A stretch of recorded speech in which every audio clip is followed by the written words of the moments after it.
तर मित्रांनो, सकाळच्या वाजल्यात 4 आणि दुसऱ्या व्लॉगमध्ये मी तुमचं स्वागत करते. सगळ्यात पहिले तर शुभ सकाळ, कारण की ते सकाळ झालेली आहे आणि खूप फॉग आहे.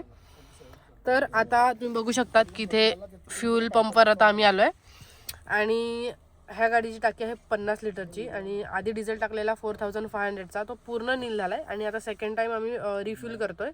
आणि आत्तापर्यंत आम्ही 850 किलोमीटर्स क्रॉस केला आहे, म्हणजे 4500मध्ये, म्हणजे 50 लिटर्सची टँक खाली झालेली आहे. तर आता रिफ्यूल केलेलं आहे. तर मित्रांनो, सकाळचे वाजलेत 6:30 आणि अजून आम्हाला 265 किलोमीटर्स क्रॉस करायचे आहेत आणि खूप जास्त थंडी आहे इकडे. तर बघू आता पुढे काय होतं. मस्त एक नॅप घेतला आणि आता बघा उजेड झालाय, तुम्हाला दिसत असेल. सकाळचे 9 वाजल्यात आणि आता आम्ही अजमेरमध्ये आहेत, म्हणजे ऑलमोस्ट अजमेर सोडलेला आहे. आणि टोलचे पैसे टोटल झालेले आहेत 1300 रुपये आणि कंटिन्यू 20 तास आम्हाला झालेले आहेत आतापर्यंत. बघू आता पुढे कसं स्टे करायचं किंवा काय, कारण की अजून आम्हाला दाखवते 100 किलोमीटर, तर त्या हिशोबाने आम्ही प्लॅन करू. हे बघा, आता आम्ही पोहोचणार आहेत 15 मिनिटात आणि हे राई म्हणजे सरसोची, तुम्हाला काय बोलतात त्याला, लावणी, खेती दिखेगा उधर. तर 15 मिनिटं आता आम्हाला बाकी आहेत. 6 किलोमीटर फक्त आम्ही लांब आहेत आमच्या डेस्टिनेशन पासून. Yes, on the way, near by, एकदम लगेच आता पोहोचणार आहेत आम्ही. खूप एक्साइटमेंट आहे आम्हाला. पूर्ण दिवसाचं आमचं जागरण आणि आमचा स्ट्रगल गाडीमध्ये. हारे का सहारा. फायनली पोचलेलो आहेत. आता वाजल्यात 11:30. ॲक्च्युली आम्ही कधीच पोचले, पण रूम वगैरे शोधत होतो म्हणून आम्हाला वेळ झाला. तर आता आम्ही फ्रेशन अप वगैरे होतो आणि मग दर्शनाला जातो. रूम्स वगैरे शोधल्यात. रूमचा कॉस्ट जर तुम्हाला तासाच्या हिशोबाने पाहिजे असेल तर कमी आहे, लाईक 800-900च्या हिशोबाने आहे. पण तुम्हाला स्टे करायचं असेल तर मग ते वेगळे आहेत, लाईक ॲडव्हान्स वगैरे त्या हिशोबाने. तर ठीक आहे, आपण भेटू पुढे. मी फ्रेशन अप वगैरे होते आणि तुम्हाला पुढे भेटते. मी रेडी झालेली आहे. आता आम्ही निघतोय मंदिराकडे जाण्यासाठी. माझी आंघोळ झालेली आहे, हार्दिकची आंघोळ झालेली आहे आणि माझ्या फ्रेंडची पण आंघोळ झालेली आहे. अजून 2 जण बाकी आहेत, ड्रायव्हर आणि को driver. You know, so much attitude. तर आता आम्ही मंदिराकडे जायला निघालोय.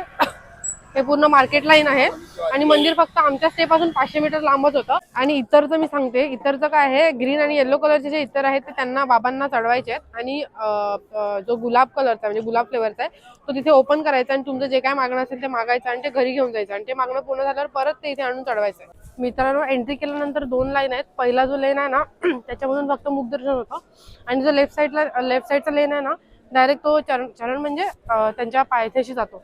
तर तुम्ही इथे आल्यानंतर एकदा इन्क्वायरी करा की नक्की कुठला लेन कुठे जातो. आणि पासचे आम्ही विचारले तर 1300 रुपये सांगितलं त्यांनी. पोचलेलो आहेत आम्ही आणि आता वाजल्यात 1:30 झाल्यात, 1:45 झाल्यात आणि 2 वाजता हे मंदिर बंद होते आणि 4 वाजता पुन्हा चालू होते. असं सांगतात की बाबाजी 2 ते 4च्या आसपास म्हणजे झोपतात, म्हणून 2 ते 4 मध्ये दर्शन देत नाही.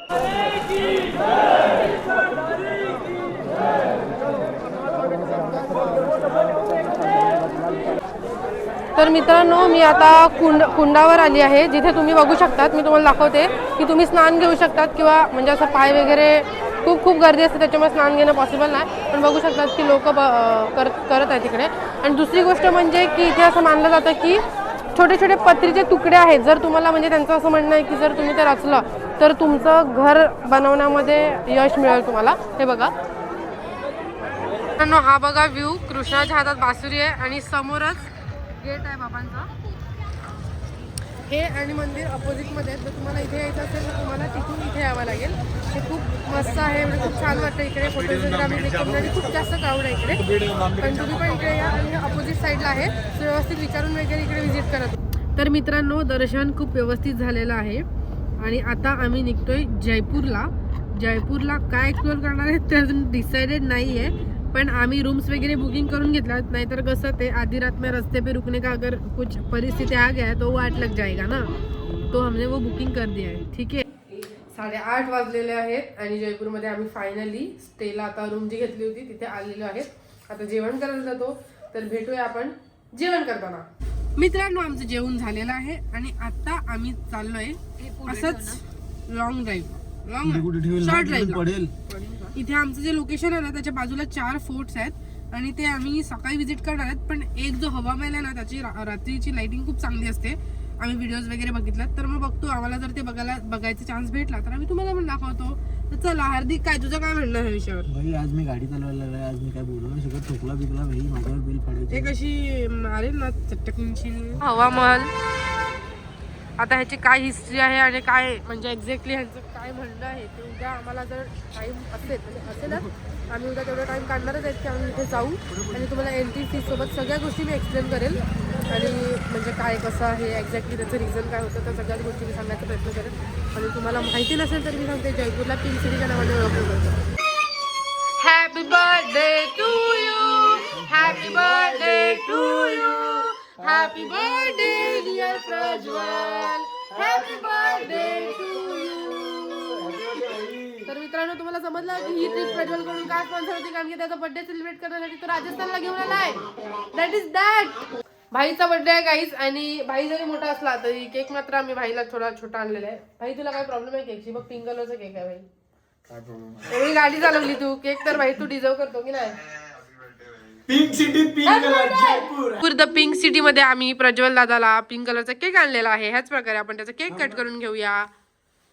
Birthday to you, happy birthday to you, happy birthday dear Prajwal, happy birthday to you.